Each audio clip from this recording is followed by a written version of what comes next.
Oh,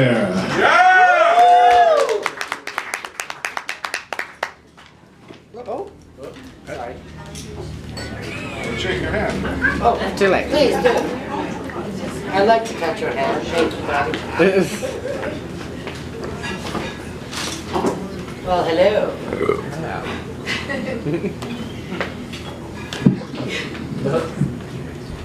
It all began in 1995 with the frozen shrimp and beating up my boss at Latin Quarter at 3 a.m.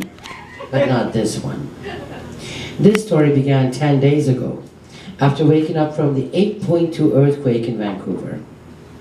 Yes, in spite of the intense shaking of the floor beneath my feet and the eerie sounds of the rumbling skies in my ears, I was absolutely giddy with delight as I suddenly could ride the waves on fallen drywall like a fierce young babe in Hawaii. Soon after rising up from the bed and quickly realizing that this was my very own personal earthquake, I had to be at a senior center in a South Granville church. 9 a.m. sharp. I showed up in my certain colored jumpsuit, yet unaware of its superpowers. I walked in and immediately joined a bunch of folks in a circle listening to a leader in this church basement adjacent to a senior's housing that, even if I wanted, I could never really afford to live in my old age. People stared, scared and anxious, not at me but at this certain jumpsuit. So I just stood there and listened like the others in the circle, unaware still of the superpowers of this jumpsuit. Finally, an older woman with a beautiful smile escorted me out in her apron, explaining that the sale was postponed to 10 a.m. and to come back. She also explained that I had been attending an orientation for the volunteers of the sale for the last 20 minutes. And of course, I wasn't aware of that either. And she said she thought I wasn't really a volunteer, as she could tell, and complimented me not on that certain jumpsuit, but on my shoes. So I left and went to get a bagel with cream cheese on Granville and 15th Avenue, naturally, close to the place called Chic Angels. Who knew? Which was for lease for only $11,000 a month when I called. Oh, what a joke. Unfortunately, I got a similar feeling and a fearful reception at this bagel place too. While I sat sipping on my half-sweet vanilla latte, and the queer server, after a half an hour, plopped my dry bagel on wax paper with a half-full plastic container of cold cream cheese, no serviette, no plate, no knife. I was angry. So I went up to ask for these crucial items in order to enjoy my bagel. She asked first what a serviette was, and then told me she couldn't give me a knife. After stepping back twice like a grasshopper from a children's story, yet unwritten. So I said out loud, "Holy Jesus, what do you think I'm gonna do? Steal the knife?"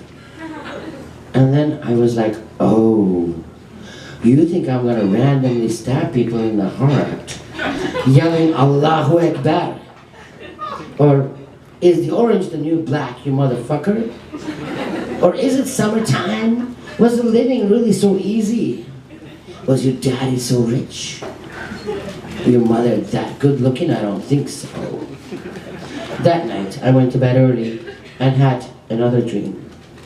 I was sitting on a toilet in public, casually taking a shit, while having a pleasant and a light chat with a dear old friend.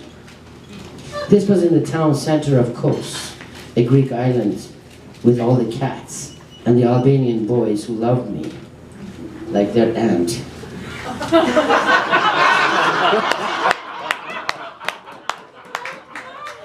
And there was a protest outside as I was taking a shit. I mean, I don't know what the protest was about, but there were at least hundreds, if not thousands of people. And I even heard Turkish. So I tried to push the shit out of my ass in public. And then I apologized to my friend and reached behind myself with my right hand in the shape of a shoehorn and casually pulled out this 20 centimeter in diameter and height log out of my own ass. As my log sparkled in dark gold and green emerald shades in my palm, my good friend dismissed my apology, saying, "Of course, you go right ahead. You'll feel so much better after." And sure enough, after this beautifully executed and self-performed colonoscopy and fantastic experience in friendship and trust, I looked in the mirror as I woke up and I said, "Holy shit, I've lost some weight." Happy, pretty, and I had a skip to my step. So I skipped a slow can, the best greasy spoon, and my personal hideaway on Sunrise Hastings. And as I parked my car, I thought about how much longer I could do this. 23 years later, and being almost 60 years old, what's a retirement? When? Where? With what? How? Was I ever going to be able to leave anything behind for my children, my sons? Sorry about the last person, I get it. And the angels. How could I repay that? So to tell you the truth, this had been on my mind a lot lately, as I already packed 11 boxes labeled retirements. So I must confess, ever since packing them up every day, people had been buying all the packed pieces, even at their higher prices, double and triple, since I was getting ready to take them away, so they wanted them. So I parked my Suzuki Swift. As I locked my doors, I saw a sign of a sublease for a space sandwiched between a cheeky vintage sporty store called Loose Change and hair salon called Studio 2000. So I called them, just because.